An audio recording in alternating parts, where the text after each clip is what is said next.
Good morning বন্ধুরা, সুজাতার ঘর সংসার চ্যানেল থেকে আমি সুজাতা।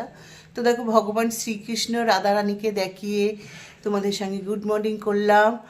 আর এইদিকে দেখো আমার চা টেবিলে আছে, প্রমিলা চা খেয়ে চলে গেল, কারণ আমি চা বানিয়েছি, তারপর আমি ফ্রেশ হতে গেছিলাম।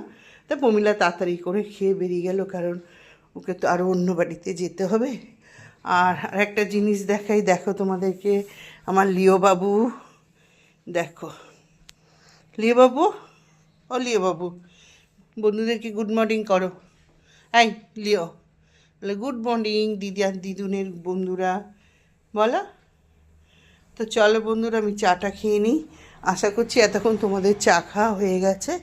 এবারে তোমাদের দাদা বাথরুমে আছে, ফ্রেশ হয়ে আসলে ব্রেকফাস্ট খেয়ে, দাদাও চা খেয়ে ব্রেকফাস্ট খেয়ে বেরিয়ে যাবে। তো চলো, আমি আজকে একা একা চা খাই। তোমার চা খাওয়ার ভিডিওটা দেখতে থাকো, ভালো লাগলে লাইক সাবস্ক্রাইব